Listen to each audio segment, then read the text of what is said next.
Hello everyone, welcome back to the Union Pacific Railroad Evanston Subdivision, the N-scale inspired HO layout, taking place right now in my basement, being constructed from day to day and week to week. My name is Daryl Kruse, owner and operator and builder of the layout, and your host for episode 22 of season 2022. This is an episode for a week where not a whole lot got done. We had some out-of-town guests and had a blast with them, but didn't have a whole lot of time to work on the layout. Just a couple of days, got a few things done, but this episode is about the complete run over the Union Pacific Railroad Evanston Subdivision, from Ogden and the Riverdale Yard all the way to Green River. A lot of times people have questions about exactly how the complete run takes place. So we're going to go ahead and take a look at a complete run across the Evanston Sub. And we're going to follow a brand new locomotive to the roster. This is a Scale Trains C44-9. Road number 9564. It's one of the ones that have the yellow sills, which is very important to me, having the era of this layout being about 2015, when all locomotives and cars had the safety striping. I kind of hesitated on getting a C44-9 because the Union Pacific didn't really have a whole ton of them. I think they bought like 300 of them. And they were built in the 90s, which is quite a while ago, so not too many still around. But I went ahead and got one. I thought it was still appropriate to have one on the layout. And we're going to go ahead and take a look at this locomotive as it goes across the Evanston Sub. Now, it won't make it all the way to Green River as the layout's not built all the way there. So we'll get as far as we can, and then we'll kind of imagine how things are going to be for the rest of the way. As you can see, it has the yellow flashing for the diverging route, which is now taking the crossover. It is leaving the Riverdale staging yard, which is in Ogden, and heading eastward towards Evanston and eventually Green River. Now, on this portion of the layout, the Evanston Sub is left-hand running. And it's right now going through Morgan. You can see there's a depot that's in Morgan. I have a little kit put together there that's going to represent the depot. And then there's also some kind of old-looking, very basic storefronts that will be represented here in Morgan. Morgan's not going to have a whole lot of scenery, just the town, which is going to be important for the second level, which is going to have a little bit more scenic areas to it. Here's one of the two underpasses that are on both ends of town. So there's going to be two of them. They're both pretty much the same looking, same type of British design and everything, but those are going to be represented on the layout. Then from Morgan, we continue eastward towards Taggart Mountain. Here's a picture of what this section looks like. So on the layout, this is going to be fairly flat, but then with some mountains in the distance using photo backdrops. So it's a pretty straight section of the Evanston Sub. Here you can see the full length of the crude oil tank car train with buffer cars on both ends. All the locomotives are at the head end of this train. I know SD70s do not have distributive power unit equipment. I don't think the C44-9 does either, so these all need to run at the head end of the train. And now we're coming to the Taggart Mountain area and the Weber River Canyon. Here you can see a picture of the Taggart Mountain and the river going by it. So that's going to be kind of what the scenery looks like here. And then they're going to have some bridges crossing the Weber River. So hopefully this is what it's going to look like in this area. There's a possibility I may connect the two Weber Rivers there. I have it on both ends. And I'm going to hope to have it in front of the Tagger Mountain so that we kind of get the that look of the Tagger Mountain being carved out when they built the interstate. Okay, and then here it's going to come upon the Devil's Slide area and Interstate 84. And we come to the Devil's Slide control point. This is mile point 958. 958. The Morgan crossover was at 968, and that is miles from Omaha, Nebraska. And now we go past the Wholesome Cement area. This will not have very much mountainous scenery also. Here's a look at the bridges that go across the Weber River here. This is the same Weber River. This is going to be the bridge going to the Wholesome Cement. This little spur there going to Wholesome Cement goes over that kind of bridge. And then this is the kind of industry that will be here at the Wholesome Cement area. Now it's important that that's not going to have a whole lot of scenery by the Wholesome Cement area because of the second level, which we'll get to. This is the Echo, Utah, which is just a very small community that's going to be represented right here. And then there's also going to be some pretty cool scenery here where the road and railroad run in front of some pretty cool rock formations, which you can kind of see how the railroad and the road and the rock formations are. Sometimes there's some rock formations between the railroad and the road. So we're going to have representation of that as well. Now in that area with the scenery, the second level is going to be a lot narrower so that it won't obstruct too much of that.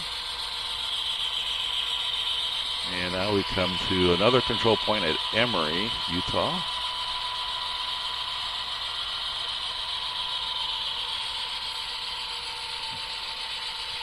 And we go ahead and blow the whistle for the road coming up.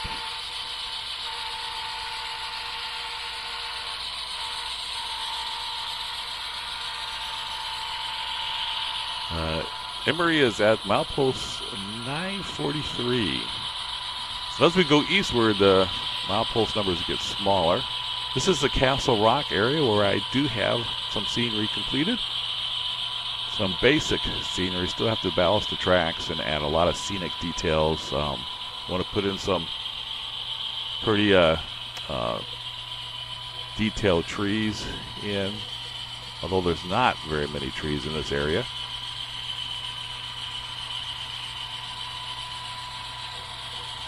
Now there's the two main lines split here at the Castle Rock area. The main line in the foreground is the original main line, which has more curves and a steeper grade. 1.7 is the maximum there. And then the main line that the train is on right now is the modern main line. Modern as in built in 1916. It has fewer curves and much more gradual incline of 1.14%. And now we come to Curvo, where the two main lines actually cross with each other. Which means at this point the Evanston Sub goes from a left-hand running railroad to a right-hand running railroad. And from Curvo, it goes through a couple of tunnels, one tunnel for each main line. And then now it's going around the peninsula of the layout.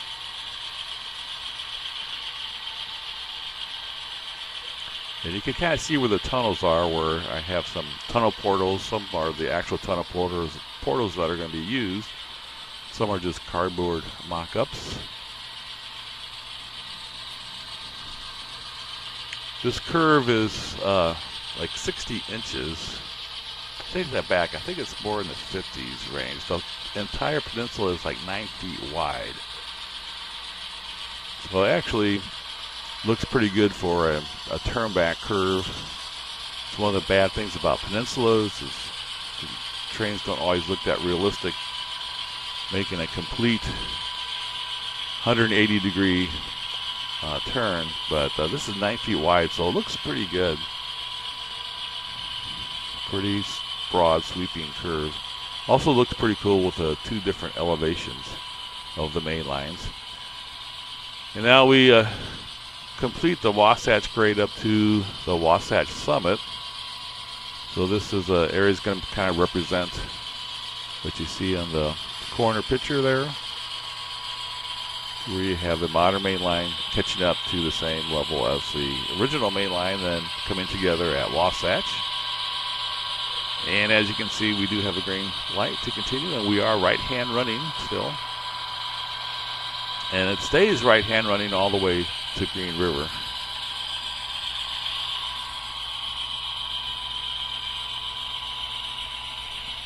This part of the layout, you can get a pretty good view of the entire layout, or I should say the entire train,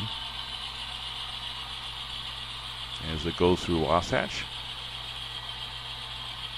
From Wasatch, we're very close to Evanston, and on the outskirts of Evanston, we have here the UTLX tank car repair facility.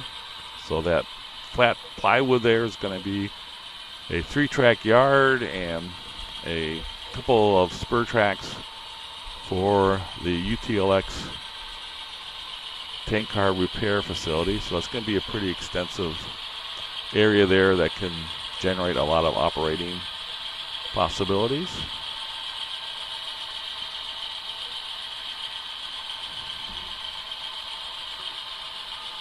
And then we come to what's the end of the existing main line, as I haven't extended it for quite a number of weeks.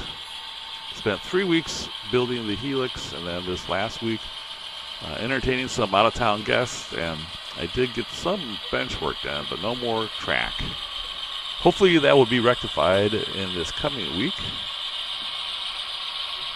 But we do come to the end of the existing main line. Now I'd like to go ahead and kind of cover where the main line will go from here, so you can kind of see what a complete run would be. It takes about 15 minutes to get to this point. That's assuming that there's no stops. Now, if you're attending an operating session and you're running a train, there's probably going to be a stop here and there as you make the run. Make it a little bit more interesting. You can see a good look at this Scale Trains C44-9. The C44-9's engine sound is pretty cool. Different from the Gevos.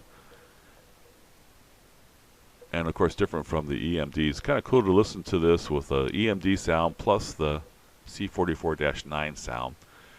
Now I did add some bench work. This is the bench work for Evanston. And as you can see, I kind of am transitioning from L-girder construction to just simply a box frame.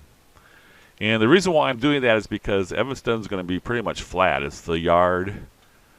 And so it's just going to be, you know, I'm going to put plywood on top of this, and it's going to be pretty flat in this area. It's going to be pretty much 100% covered with track.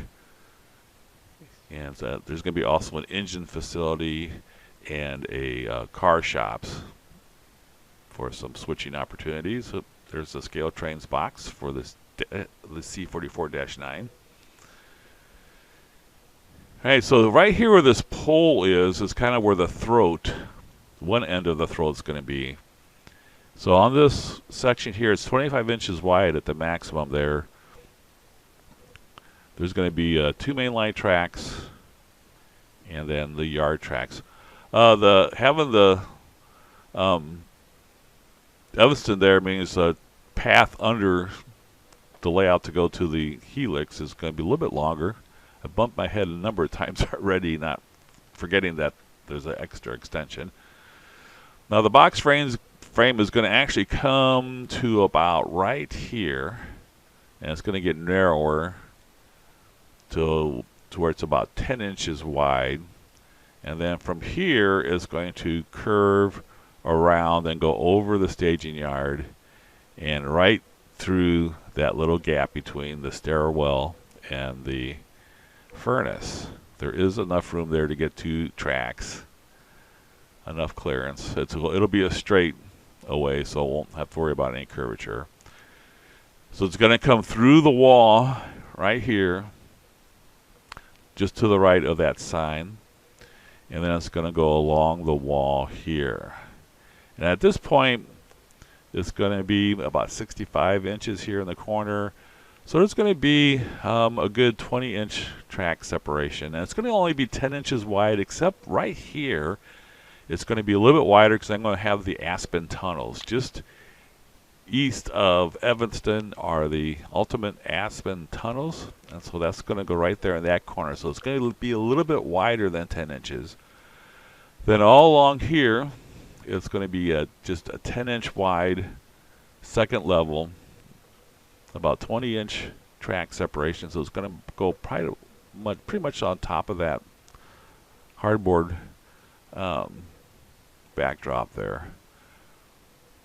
And it's only going to be 10 inches wide, so it will kind of hang over a little bit. Here's where Devil's Slide is going to be. So the curve is going to make it hang over a little bit more there. And then because of its hugging the wall, it's actually going to, at this point right here, extend a little bit over the lower level. And it's going to be actually a little bit wider here, which will work out nice because there's not going to be any scenery. And it is going to be like a 20-inch separation. And then it's going to curve, so it'll be maybe 18 inches wide here, and the lower level is about 25 inches. And then it's going to curve back towards the wall, and it's going to be 10 inches wide here. And again, it'll be the case where it'll be along the top of the backdrop there, maybe a little bit higher than that. So it's going to be 10 inches wide here. And then right at this point, it's going to get wide again because we're going to have the Trona mine. So it's going to get back to about 18 inches wide at this point. And then there's going to be the Trona mines with passing siding and some spur tracks to service the mine. And then it's going to go straight across here. It's not going to go above the peninsula. So it's going to go here. Now I'm going to have to cut into the backdrop there a little bit. It's not going to be quite that high. So I'm going to have to maybe cut a couple of inches out of that backdrop. So it's going to come pretty close to the top of the mountain there. And now we're on the other side of the peninsula. So it's going to come across there and then come through this backdrop. Now here's where it's going to be the closest, the smallest track separation. It'll probably be about maybe 12, 13 inches here at this point, but it's only going to be 10 inches wide, and then it eventually gets to all the way here. It's going to be 10 inches wide, and then it's going to connect here, and here's where you have the smallest track separation. This is 10 inches, and then it heads into the Helix. Now in the Helix, if you looked at the previous episode, the Helix has another crossover. So as it goes through the Helix, it goes back to left-hand running, and then all through the staging yard here, which is the end of the run, you have left-hand running. And that takes us to the end of the trip from Riverdale and Ogden all the way to Green River. Thanks so much for watching this episode. Hopefully next week we'll have some extended mainline through the Evanston Yard area. Thanks so much for watching, everybody. Take care.